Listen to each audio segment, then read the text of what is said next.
Kung mayroon po tayong mga hawak na Bible, ay atin pong sundan po ang ating pagbasa sa kanyang mga salita. Makipagbukas po kayo dyan sa 1 Corinthians chapter 10, verse 12. Ang sabi po dyan, if you think you are standing firm, you had better be careful that you do not fall. Sabi po sa Tagalog, kaya't mag-ingat ang sinumang nag-aakalang siya ay nakatayo at baka siya'y matisod. So pagpalain po tayong lahat sa pagkabasa po ng salita ng Diyos. Tayo po ay mag-pray. Lord, minsan pa po sa gabing ito, nais po namin Panginoon na maparangalan ang pangalan mo. Lord, loobin mo na sa aming pag-aaral ngayon, patuloy kang magpahayag ng mabubuting bagay sa amin. I-enhance mo po ang mensaheng ito na maging kalakasan namin. Kung mayroon kaming nais na baguhin sa aming mga sarili, ay buksan mo po ang aming paninging espiritual, maging yung aming pandinig, yung aming puso, higit sa lahat. Iugnay mo po ito sa iyo. Nang sa ganon, malaya po naming matanggap anuman ang nais mong ipagawa sa buhay namin. Salamat po, Diyos, sa gabing ito. Dalangin ko na patuloy kang magpala ng iyong karunungan, talas ng kaisipan at ang anointing sa salita mo na aming nabasa ngayon ay isangkap mo ito sa buhay namin. At loobin mo po, Panginoon, na sa aking pagtayo ngayon, hindi yung aking sarili ang makita, kundi ang kaluwalhatian mo, O Diyos, sa buhay ko. Salamat po, Ama. Marapat lamang na ibalik namin sa iyo ang mataas na papuri, pasasalamat, pagluwalhati sa tanging pangalan ni Jesus. Lahat po ng anak ng Diyos ay magsabi po ng Amen. Palakpakan po natin ang ating Panginoon.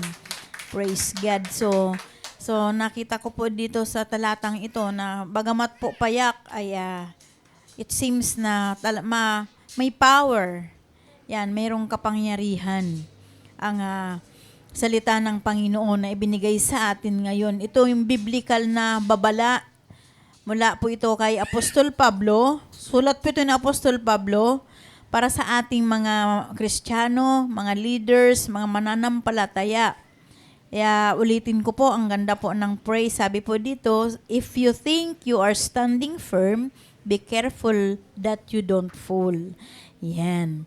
So, ito nagpapaalala po sa atin na kung saan ito yung against doon sa mga spiritual na arrogance and overconfidence na yung masyado silang tiwala sa kanilang sarili.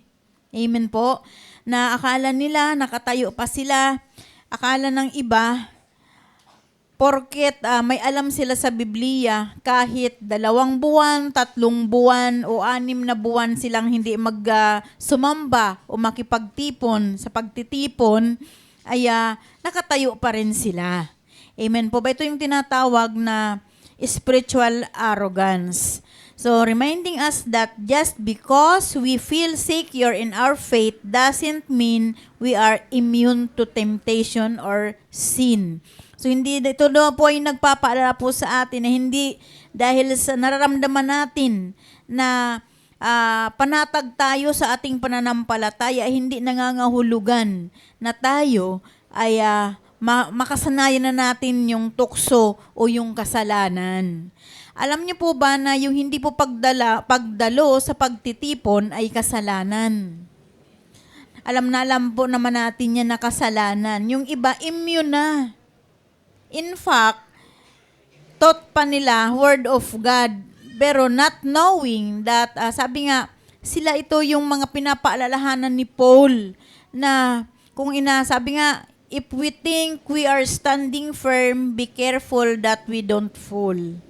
So mag-ingat tayo, baka tayo'y matisod o baka tayo'y bagsak. Ito yung sinasabi na kahit na backslide na yung heart mo, kasi alam niyo po, once po na tayo ay hindi po nakapagsamba ng 1 linggo, sa sunod na linggo, kapag naulit-uli, yung heart natin, backslide na po yan sa Panginoon.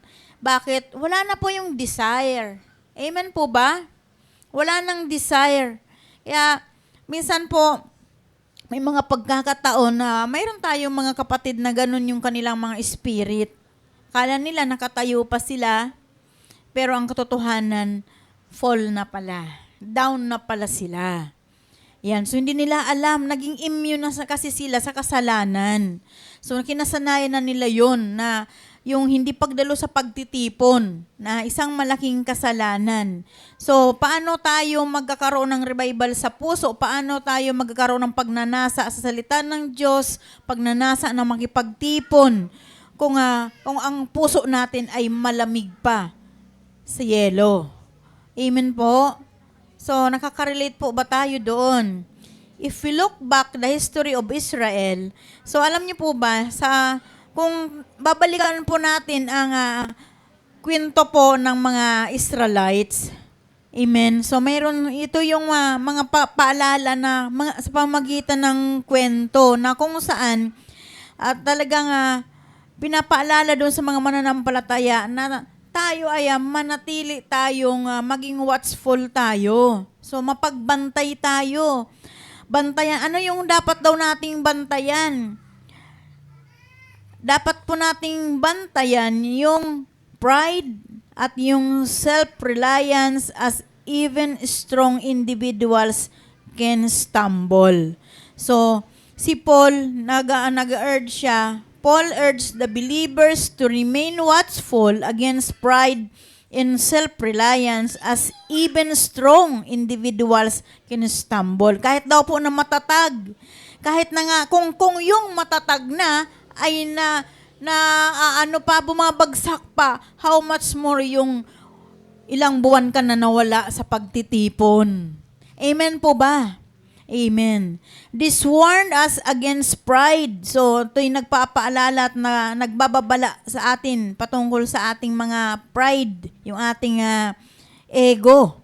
Paul warns against the delusion of thinking one's spiritual position is unassignable, drawing Israelites who feel despite God's blessings. So, pinaalala ni Paul at nagbabala si Paul doon sa mga mapag-isip ng kanilang posisyon. Yan. So, mapag-isip na, sabi nga 'di ba, sa paglilingkod, hindi issue kung ano yung posisyon mo. Ang issue doon kung ano yung laman ng puso mo. Amen po. Hindi tayo pwedeng magboluntaryo. Ako na, pwede naman ako, capable naman ako. Hayaan natin ang Panginoon ang siyang magpili para sa atin. Alam niyo po ba, dito po sa ministry, yung revelasyon po ng pagpili kung sino yung ilalagay na bilang nakatalaga sa isang posisyon, ay yan po ay pinagpipray po natin yan. Pinagpipray natin. Kung mapapansin niyo po, sa ngayon hindi po ako nagpapalit pa ng mga tumatayo. Kasi binibigyan po natin ng pagkakataon yung mga bago po na tinatayo natin, na sinasanay natin sila para sila man din ay tumatag. Kasi alam niyo po ba, kapag tayo nagagamit ng Panginoon, kahit na iniisip na natin na parang na tayo, gusto natin magsuko ba, gusto na natin na mag-give up dahil nga sa nahahamon tayo dahil ginagamit na tayo ng Panginoon. Nakakapag-control yon para tayo ay ma-full down. Amen po. So, yun po, pinagpe-pray po yan. Hindi po dahil sa di ba po, pasok po ng month na bago, naglalagay po tayo ng mga itinatayo ng Panginoon. Alam niyo po ba, bago din po yan inilalagay dyan. Tinatanong ko po si tatay, lalo na po kapag mga first timer po na ginagamit, si ganito ba, pwede na bang magamit sa ganitong pagtayo? So, hindi po basta-basta na nilalagay ko lamang po dyan. Kung may mapapansin po kayo na laging siya na lang at laging siya na lang, alam niyo po ba kung bakit? There is a reason kung bakit laging nakalagay siya doon, sapagkat kung wala siya doon, baka may tendency din na yung puso niya ay mawala din. Kaya ginagawa po natin, tinutulungan natin siya na sa pamamagitan noon, natututo siya na lumapit sa Panginoon, natututo siya na mag-rely doon sa revelasyon ng Panginoon para nagagamit din siya. Kasi sabi nga, kapag hindi natin tinulungan yung ating mga sarili na magamit tayo, hindi tayo magpapaturo, alam niyo po bang mangyayari, ay mananatili po kayong nakaupo. Amen. Kaya, hamunin po ninyo yung mga kalalakihan na hanggat maaari kapag yung time nila ay wala din naman silang pasok o free naman yung oras nila, gasino lamang po yung 1.5 oras natin dito pag Wednesday, hamunin nyo po na magpa-mentor para po sila'y nagagamit. Amen po. Ang isipin po natin ngayon, lalo na po doon sa men's department, ang isipin nyo po ngayon ay yung magpaturo kayo nang sa ganun mas maging kagamit-gamit kayo. Kasi tama po yung sinabi po ni tatay, yung women's department po ay nagagamit po sila. So, kumbaga, kaya sila nandirito to continue, yun, ma-enhance, ma-empower doon sa na hindi po magpalya doon sa mga pagtuturo, sa pagme-mentor. Nang sa ganon, hindi din po kayo natutuyuan, hindi rin po kayo nauubusan. So, yun po yung purpose noon. Kaya doon po sa mga bago na ma-attend, ay magpatuloy po, magpaturo, himukin nyo yung mga kasama nyo. Magpa-mentor tayo. Amen po. Magpa-mentor. Alam niyo po, hindi natin na nakabibilang yung ating mga attendance pagdating po ng Miyerkules. Kung bakit po open po tayo doon, kasi nga hinihintay natin na sila magpasya na kung gusto ba nilang magpapaturo para magamit sila o ayaw naman nilang magpaturo, silang magtuturo sa sarili nila, di gawin nila. Ang ibig sabihin niyan, hindi sila, ayaw nilang magpaturo, magsasarili sila. So, hindi po maganda yun. Amen po. Kaya may tendency na tumataas yung pride. Amen po ba? Yun po yung pinapaalala ni Paul na laging gusto, lagi posisyon. Amen po ba? So, dito po what is the matter here is yung posisyon natin sa harapan ng Panginoon. Kasi si Lord yung magtatatag kung saan niya tayo ilalagay na posisyon. Amen po. So, kung paano na binababalaan tayo ni Paul against pride, nananawagan din siya na manatili tayong humble. It is a call to humility. A call for a constant self-examination in reliance to God rather than one's own perceived strength to avoid sin. So isa din po na dito po, isa po na overview po natin sa talata nating binasa, ito po yung panawagan ng pagiging humble. Yan. So nanawagan si Paul na maging palagi tayong siyasat ng ating mga sarili at yung ating pagdepende sa ating Panginoon. Kasi kapag lagi nating binabantayan yung ating sarili, natututo tayo, mas lumalalim tayo na dumipindi sa Diyos kaysa ating mga karunungan. Amen po. So, sabi nga, mas napiperceive yung strength natin kapag dumipindi tayo sa Panginoon. Yan, hindi tayo nagkakasala. Yan. So, nandito rin yung context of idolatry or extreme admiration, pagsamba sa Diyos-Diyusan. Dito po nakapaloob yung, sabi nga dito, this verse directly precedes warnings against idolatry, participating in pagan activities, seemingly harmless action can lead to spiritual downfall. So, niyaman din lang na tayo ay nakakilala na kay Kristo. Huwag na po tayong makipag-isa doon sa mga ginagawa ng pagano. Yung, nakita nyo yung miracle ng Panginoon doon sa ating kapatid na pinaranas ni Lord ng himala.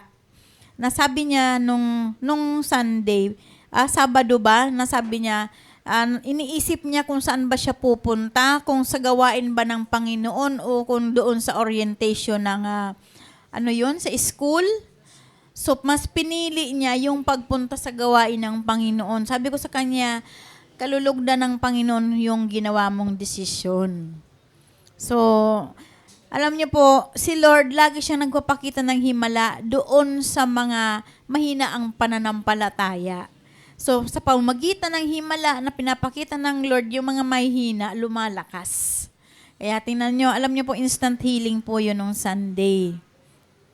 Kaya wag na tayo laging nakikiparticipate doon sa mga pagan na activities. Yan. So, napakabuti po ng Panginoon. Kaya nga, sabi nga, if we be strong, but if we don't guard against temptation, the enemy can take us down. Kung kahit na daw po tayo'y malakas, pero hindi naman natin binabantayan yung mga sitwasyon, yung buhay natin na madaling matukso, ang kaaway ay madaling pabagsakin tayo. Amen po ba? Sabi nga diyan sa unang Pedro chapter 5 verse 8, be alert, be on watch. Your enemy, the devil, roams around like a roaring lion, looking for someone to devour. So sabi po sa Tagalog, maging handa at magbantay. Ang dyablo, ang kaaway ninyo ay parang liyong umaatungal na naghahanap ng masisila. Amen po. So, minsan, kapag nakikita nyo, ang demonyo, umaatake po yan sa panahon na panatag tayo. Kaya, kahit tayo nakakaramdam ng kapanatagan, maging watchful pa rin tayo. Ay, baka mamaya, patibong pala ito ng demonyo. Amen po. Minsan, kapag yung mga discussion ba na minsan papunta na doon sa pagtatalo. So, ayan. So, lagi daw po tayong mapagbantay. Be alert, be on watch. Our enemy, the devil, roams around like a roaring lion. Yan, nandyan lang siya. Minsan nakalambitin, minsan nandyan sa dingding, minsan nasa kisame. So, tuwang-tuwa siya kapag yung mag-asawa ay walang kapayapaan, laging nagtatalo. Lalo na kapag pinagtatalunan ay yung kawalan, tuwang-tuwa ang demonyo. Amen po. Yan, so, kapag, kung naalala natin, sino nakaalala kay Samson at saka kay King David, they are both strong but they were defeated by lust. So, sa kabila ng kanilang lakas, matatag, pero natalo sila sa pamamagitan ng yung pagnanasa nila. Amen po. So, kumusta ba tayo? We may be strong but if we don't guard against temptation, the enemy can take us down. So, kahit daw po tayo malakas, kung hindi po naman natin babantayan yung tukso sa buhay natin, ay madaling masisila tayo ng kaaway at mapapabagsak tayo nito. So, sabi nga, let's overview the short message based from our read word. Sabi dito, number 1, strength alone is not enough. So, lagi nating tatandaan, base dito sa ating pag-aaral, sabi, yung katatagan o yung lakas natin ay hindi yun yung sapat. Amen po ba? Ano ba yung lakas na pinag-usapan po dito? It may be physical strength, talent, position, or experience do not guarantee victory. Yung sarili nating lakas, yung lakas ng ating katawan, yung ating talento o posisyon natin, yung karanasan natin, ay hindi ito makakapaggarantiya sa ating katagumpayan. Amen? Many strong men character in the Bible fell not because they were weak, but because they were careless. Marami daw po ng mga matatatag, malalakas na mga character sa Biblia na bumagsak. Hindi sila bumagsak dahil sa sila ay mahina. Dahil sa sila ay hindi mapagbantay. Doon sila. 'Di ba si Samson? 'Di ba yung lakas niya nakadepende sa kanyang hair? So hindi siya naging mapagbantay. Anong nangyari? Nung binantayan siya ni Delilah habang natutulog. 'Di ba? O si Solomon. Oo, tama pala si Solomon. So, napaka din ni Solomon, 'di ba? Si Solomon ang dami niyang babae. 'Di ba? So, ano ba ang nagpabagsak din sa kanya? Yung pagnanasa. Kaya, sabi nga, ang mga karakter nito sa Biblia, bagamat sila ay malakas, pero bumagsak sila hindi dahil sa sila ay mahina, kundi dahil sa sila ay careless. Hindi sila naging watchful. Amen po ba? Confidence without caution leads to collapse. Ibig sabihin, yung kapanatagan, yung paging panatag, kung wala ka namang pag-iingat, ay dadalhin ka nito sa pagguho. Amen po. Kaya kailangan, kahit mga matatag ka, dapat mayroon ka pa rin pag-iingat. Maging vigilante pa rin tayo. Bagamat matatag tayo, mag-ingat tayo. Kasi, sabi nga, di ba, sabi doon sa 1 Peter 5:8, ang devil, ang demonyo ay parang leyong umaatungal. Amen po. So, number 2, na overview sa message ng ating Panginoon sa ating lahat ngayon, yung temptation targets our unguarded areas. So, ang tukso daw po ay lagi niya nga tinatarget yung mga hindi natin nababantayan na area sa buhay natin. Ano ba yung mga area na yun? Yung pride natin, akala natin wala na pala tayong pride. Amen po ba? Yung pag nasaling yung ating pride, makarinig lang tayo ng pananalita na parang akala mo, parang natapakan yata yung pagkatao ko. O, umaalsa na yung puso natin, parang lumalaban na tayo, parang gusto na nating mang-boxing. Tama po ba? Kapag nararanasan, parang yata ito, yung nakapakinig tayo ng word na patungkol sa pagsasaway, parang ako yata yun. Where in fact, hindi naman ikaw yun. Kasi sabi nga, ang pagtuturo ay nakapalob sa pangkalahatan. Lagi nating tatandaan, kung tayo man dito may mga pananalita ng pagtuturo, pagpapaalala, o pagre-rebuke, ay yan pa, unang-una po niya natuturuan yung nagtuturo. Kasi sabi nga, maliban na i-apply natin yan maliban na i-apply namin sa aming mga sarili yung itinuturo namin, hindi po ito magkakaroon ng kapangyarihan sa buhay nyo.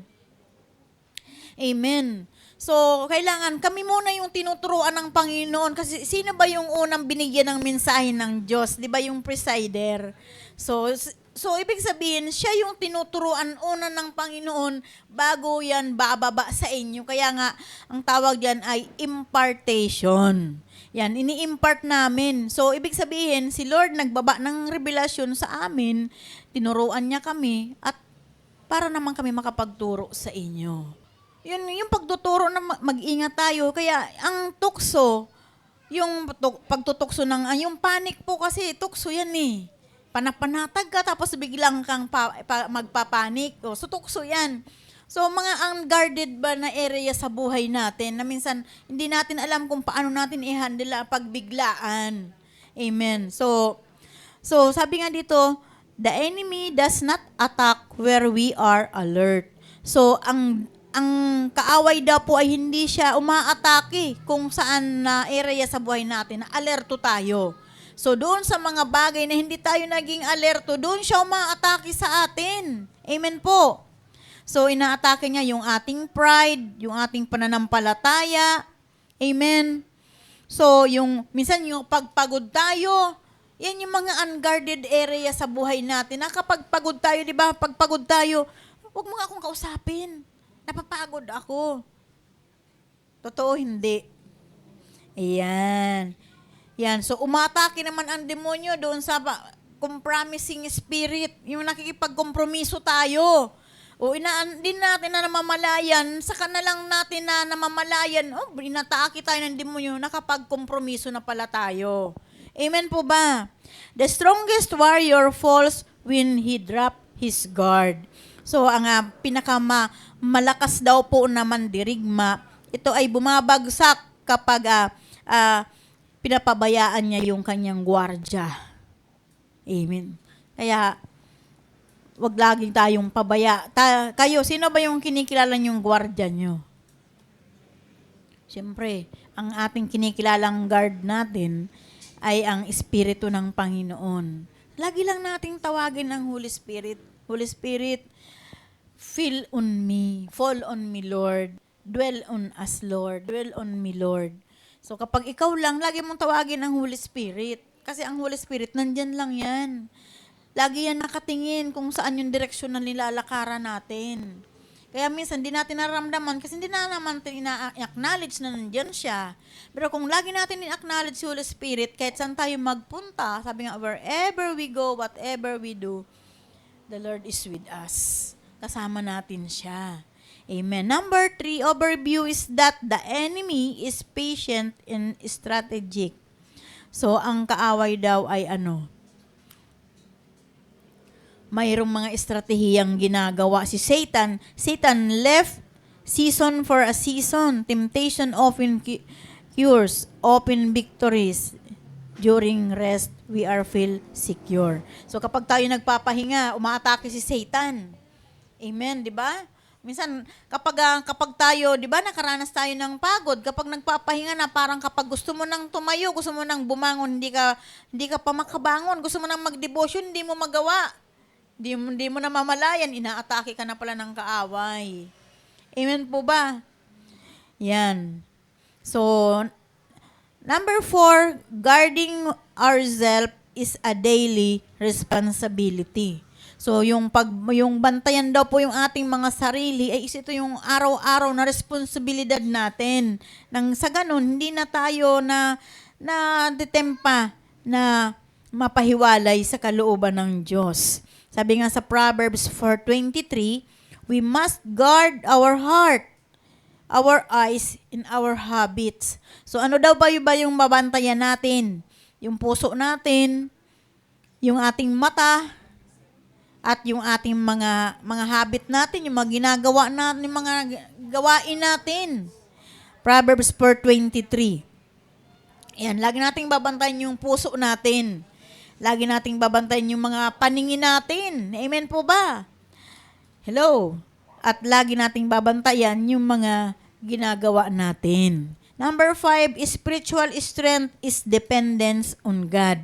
So, yung kalakasang spiritual, ito yung kalakasan na kung saan nakadepende tayo sa ating Panginoon.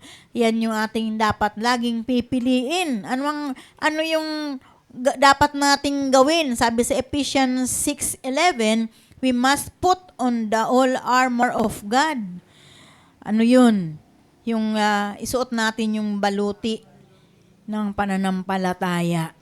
Put on the whole armor of God. Prayer, the word of God, yung manatili tayong nakatayo. Amen po ba?